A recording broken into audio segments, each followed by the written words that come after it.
Hello friends, today we will discuss one important reagent. Actually, it's a Lewis acid catalyst which is used for several applications. So we are going to discuss anhydrous aluminum chloride. We will mainly discuss the application part of this AlCl3, of course. And if we see the general characteristics of this AlCl3, then this is actually hydrated AlCl3, which it exists. It can be either anhydrous and can be zero, or it can be hexahydrated. So this AlCl3, aluminum trichloride, exists in two forms, either anhydrous form or this hexahydrate form. So both of these are actually white solid, but in appearance it is yellow in color, and that is because of some contaminants which is inside this iron chloride. So this is generally yellow in appearance, but the purest form of this AlCl3, either it is anhydrous or it is hexahydrated, both are white. They should be white. All right. So it is mainly produced in the manufacture of aluminium metal. We generally prepare aluminium from this AlCl3, but some of the AlCl3 is also used as a reagent, as a catalyst in chemical industry. And why it is used? Because of the nature of this AlCl3, which is acting as a Lewis acid. So because of the nature, because of the incomplete octet of this AlCl3, it is also used as a Lewis acid, which we will talk about. All right. So if you see the application part of this AlCl3, the first and foremost application of this AlCl3 is a catalyst in the Friedel-Crafts reaction. So it acts as a catalyst in Friedel-Crafts reaction, and we know that this Friedel-Crafts reaction is basically a kind of electrophilic substitution reaction in which electrophile is getting attached after elimination of another electrophile. H plus is getting deprotonated, and then alkyl R plus is getting attached, electrophile is getting attached. So that is a kind of reaction which we know in organic chemistry, that is called electrophilic substitution reaction. And if you see here, then this is our benzene, and we are treating with this alkyl halide in the presence of this AlCl3. So then we are getting this alkylated compound, and this particular reaction is also called Friedel-Crafts alkylation reaction, because this Friedel-Crafts has two categories. It can be either alkylation, it can be acylation. So this is a Friedel-Crafts alkylation reaction, and if you see the mechanism, then you can easily understand that this AlCl3 activate this RCl substrate, so that this R positive R carbocation can be generated, and so that this pi bond of the benzene can attack on this electrophilic carbon, electrophilic R, so that this intermediate is formed, and then after elimination of this hydrogen, this aromaticity of the molecule is retained, and we are getting this substituted benzene molecule. So this is a general mechanism, very general mechanism. So what we have to understand here is that the role of this AlCl3, it actually activates this substrate alkyl halide, so that this R plus is getting generated inside the solution. If you see the second part of this Friedel-Crafts reaction, which is Friedel-Crafts acylation reaction, and we know that here addition of acyl group takes place on the benzene ring in the presence of AlCl3. So here also the role of AlCl3 will be same. This is always acting as a, activating this bond. Since it is a Lewis acid, it can accept a pair of electron from chloride, so it will give rise to AlCl for this minus species, and acylium ion is generated, and which is of course an electrophilic, because oxygen has a positive charge.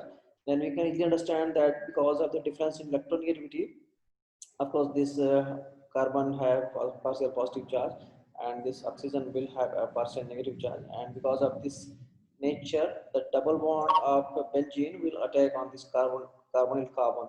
So we'll get this intermediate, and after deprotonation of this hydrogen, the aromaticity is retained. So again, we can get this substituted or acylated benzene, which is called Friedel-Crafts acylation reaction. So there are the two examples, two named reaction where AlCl3 is used. Actually, these are one, because these are these two, whether it is a Friedel-Crafts alkylation or acylation, The fundamental concept is same, which is electrophilic substitution reaction. If you see some example related to this Friedel-Crafts alkylation, then you can also understand that if we have a straight chain compound, straight chain molecule, and then in the place of AlCl3, we know that the carbocation will be generated here, and it will be a primary carbocation. And we know the fundamental concept of organic chemistry, that whenever a carbocation is there, then it has a tendency that this can undergo rearrangement. If the possibility is there that it can rearrange and it gives a secondary carbocation, then this positive charge will become uh, it convert from primary to secondary carbocation. So of course we can also get this primary carbocationic species where this is simply alkylated, but that will be the minor product. This is, you can easily understand that this is a secondary carbocation, means the transfer of this rearrangement of this positive charge takes place from primary to secondary here, and then this this rings attacks here at this carbon. So we are getting this as a major product. All right. So one difficulty which we are always facing whenever we discuss this Friedel-Crafts alkylation reaction is that once this alkyl group is getting attached on benzene ring, since it is activating group, it activates the benzene ring for further electrophilic substitution reaction at ortho and para position.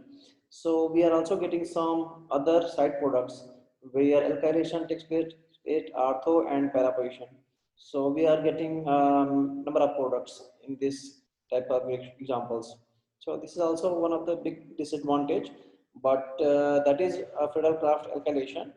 We have to focus here on what is the application of this AlCl3. So AlCl3 is activating this substrate so that this kind of reaction can take place. All right. One thing which we have to remember, that whenever we are treating a molecule in which a substrate has a lone pair, like nitrogen has a lone pair here, and we are doing acylation, we are imposing the condition of Friedel-Crafts acylation, we are treating with RCOCl and AlCl3. Then in that case, this nitrogen lone pair will attack on this aluminum, because these are the Lewis acid, and we know that Lewis base, this nitrogen lone pair it has a lone pair, so it acts as a Lewis base. So acid base reaction is faster as compared to electrophilic substitution or other kind of reaction. So it will give rise to this kind of stable pyridine complex. Means we will not get acylated compound, we will not get acylated pyridine. And that we have to remember, that whenever some compound, some atom is there having lone pair, then this will not give any kind of Friedel-Crafts acylation or Friedel-Crafts acylation reaction. So that we have to remember.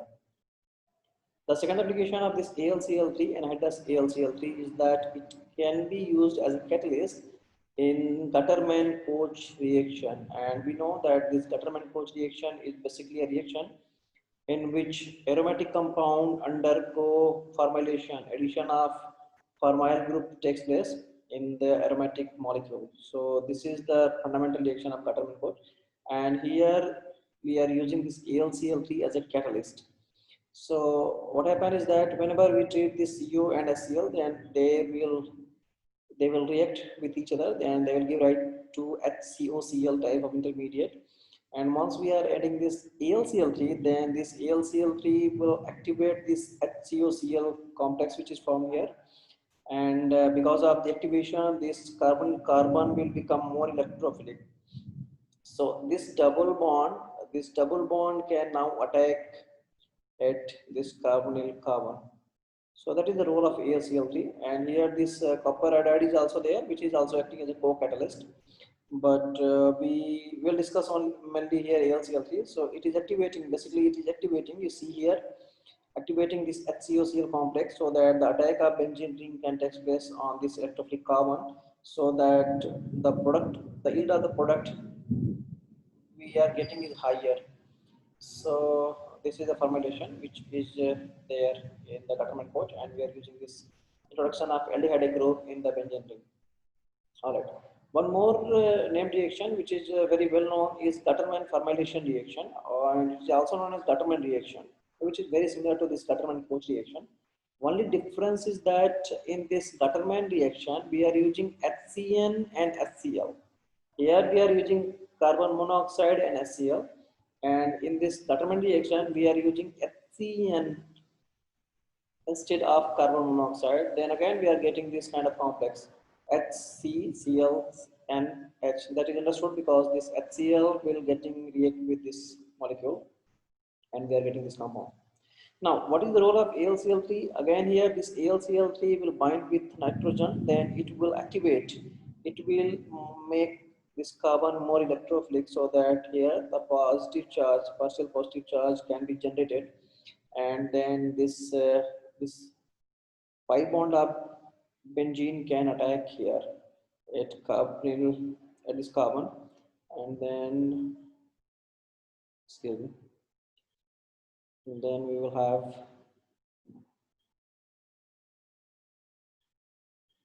okay. So once it is getting attacked, it will react here at this carbon, then we will have this bond will be separated here.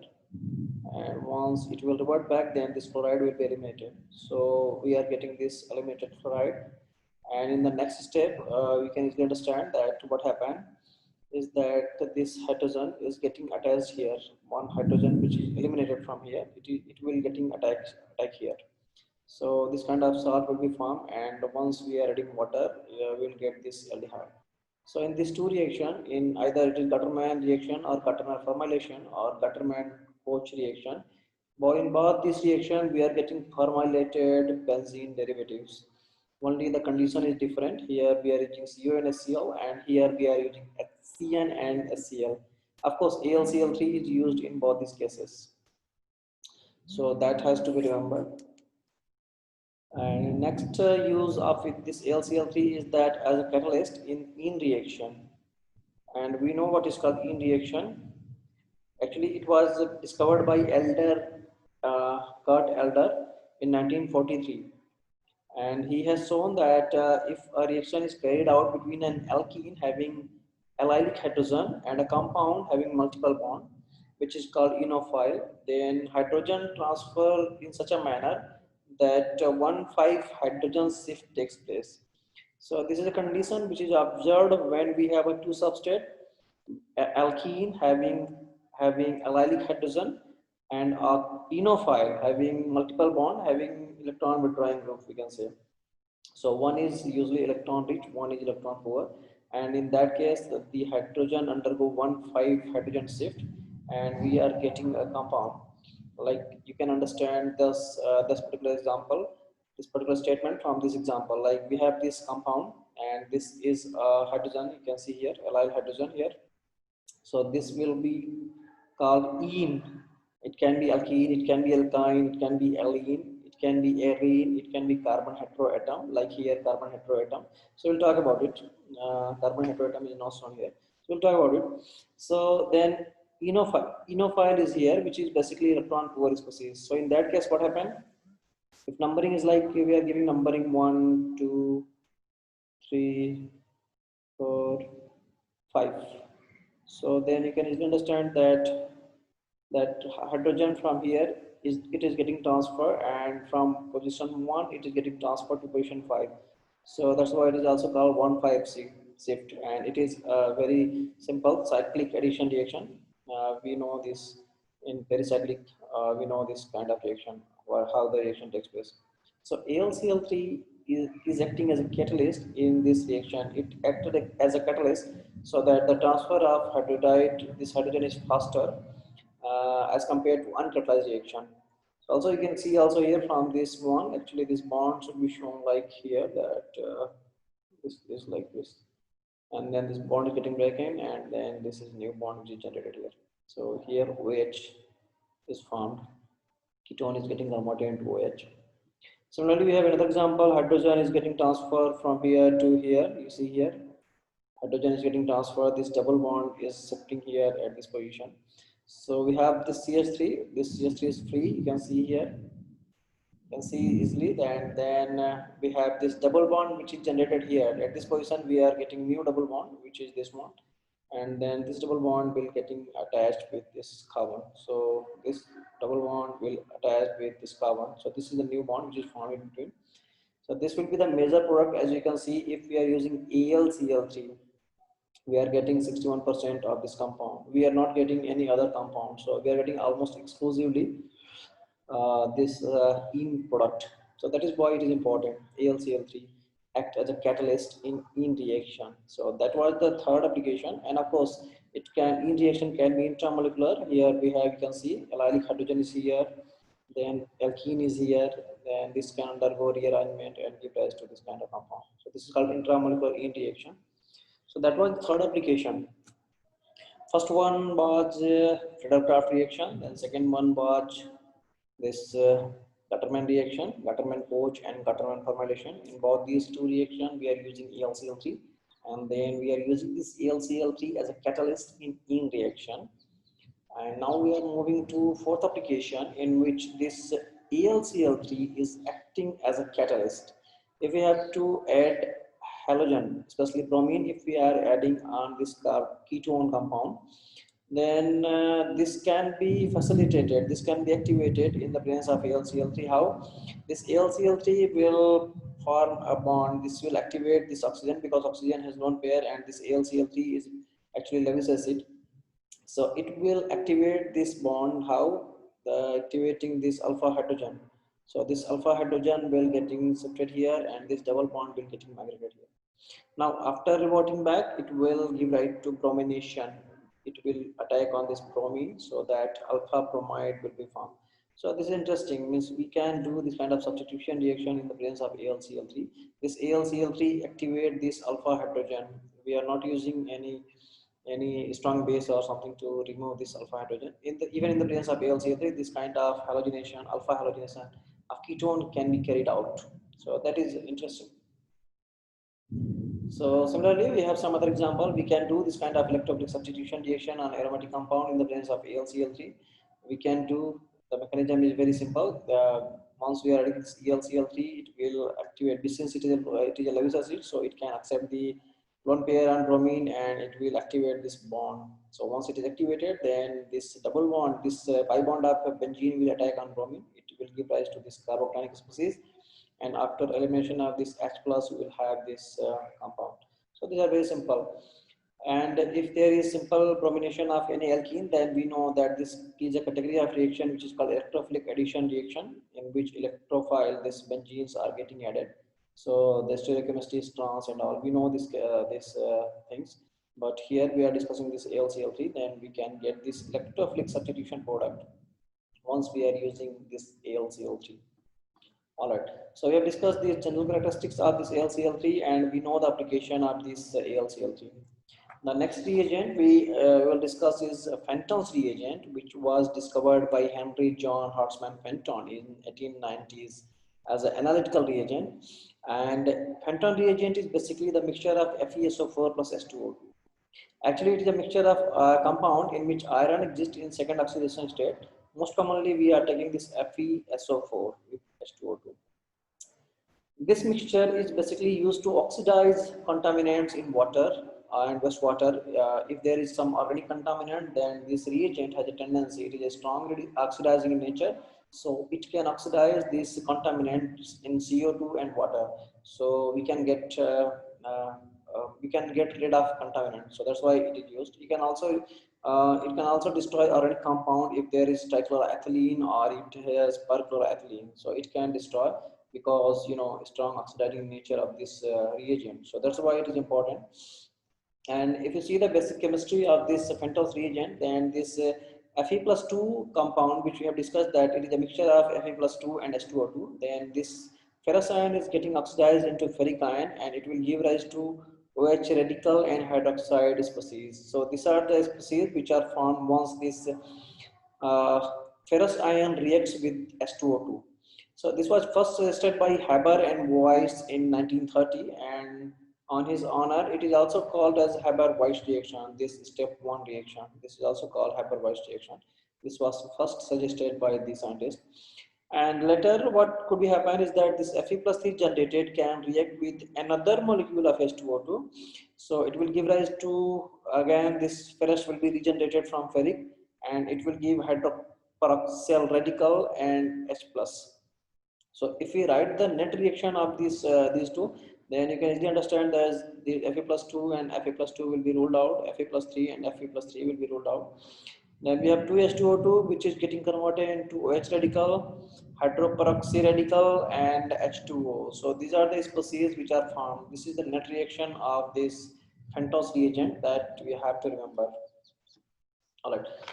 So this is actually powerful oxidant because of the OH radical.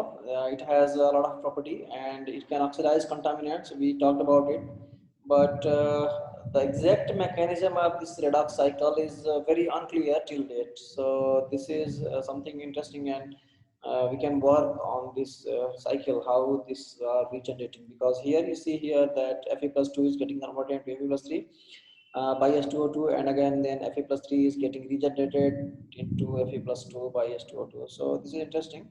One can work on these things also. But as far as the application is concerned, this Fenton's reagent is mainly used for the hydroxylation of arene. So that is interesting. We have this arene, benzene, and we are treating with this Fenton's reagent, then we are getting this phenol. So that is the most important application of Fenton's reagent. Of course, there are several other applications which we will talk about, but those applications are very specific. But this is the most general application of this Fenton's reagent, which we have to remember. And how it takes place, the mechanism is very simple. This Fe plus 2 react with H2O2 and it will give rise to ferric ion, hydroxy radical and hydroxyl ion. So we know that. And then once this OH radical is generated, we know that a radical generates a radical. This pi bond cleaves in homolytic fashion, and this carbon will have their free radicals. One carbon will attach with this OH radical. So like if we say that this carbon is getting attached with this OH, then we are getting this species. And after elimination of this H radical, again this aromaticity of the compound is regained. So now we can get this phenol. The mechanism is very easy once we know that this is the step which is most important, because once OH radical is generated, then a radical will always generate radical, and from homolytic levels we will form the product will be formed. So that is easy. Second application of this Fenton's reagent is we can convert barbituric acid into alloxan. Of course, you can study more detail of this reaction in this particular journal if you want to study. But here, what I would say is that the Fenton's reagent can be used to convert this barbituric acid into alloxan. And actually, these barbituric acids are a class of pyrimidine heterocycle, which is found in a variety of barbiturated drugs. So that's why this is important. This is interesting that we have some barbituric acid which is there in barbiturated drugs. So if we have to make some synthetic modification on these drugs, then we can use this Fenton's reagent. So what happens is that first step is the abstraction of this proton. One proton is abstracted homolytically, of course. Then the radical will be generated, carbon radical.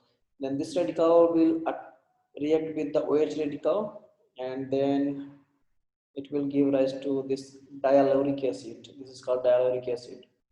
And then it actually undergo autooxidation in the presence of this Fenton's reagent. So again, this hydrogen will be getting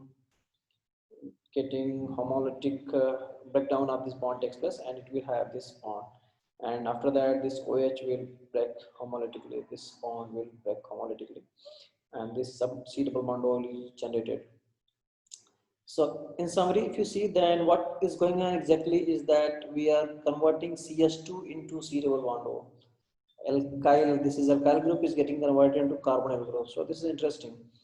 So this is alloxan. We are getting this alloxan.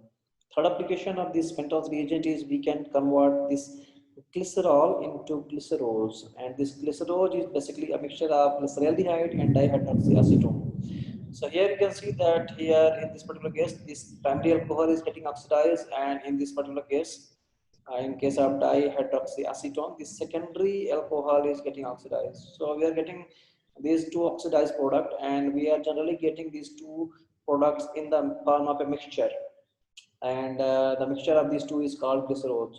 So we can prepare glycerose from glycerol using this Fenton's reagent. Fourth application is we can convert tartaric acid we can convert tartaric acid into dihydroxyfumaric acid using this Fenton's reagent. Of course, this tartaric acid is organic acid, and that exists in many fruits. Most commonly, it exists in grapes and bananas and citrus. So these are the some fruits in which this tartaric acid is found, and we can convert this tartaric acid into this dihydroxyfumaric acid, which can of course use for some further synthetic modification for some particular step. And one thing which you have to also remember that there is a term cream of tartar which is used for this tartaric acid when the potassium salt of tartrate is used, which is generally produced in wine making process. So this is called cream of tartar. So that you have to remember. It's tartaric acid.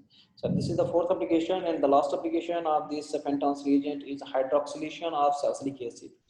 So this is the salicylic acid. We have COH and OH, and once we have this salicylic acid, we are treating with Fenton's reagent, means OH radical. Then we are getting 2,3 and 2,5 substituted dihydroxybenzoic acid, and out of which this 2,3 is the major product. So this is also reported in this journal. If you want to study more, then you can study. So these are the 5 applications of this Fenton's reagent. Hydroxylation of arene, the first and most common. Barbituric acid can be converted into Elexon. Then we can prepare glycerol from glycerol. We can convert tartaric acid into dihydroxyfumaric acid, and we can do hydroxylation of salicylic acid. So these are the 5 applications of Fenton's reagent. So next we will talk about dicyclohexyl carbodiamide DCC. We'll talk about it. I hope the today's lecture will help you to learn about what is the role of AlCl3 and what is the role of Fenton's reagent in organic chemistry. So, okay, thank you.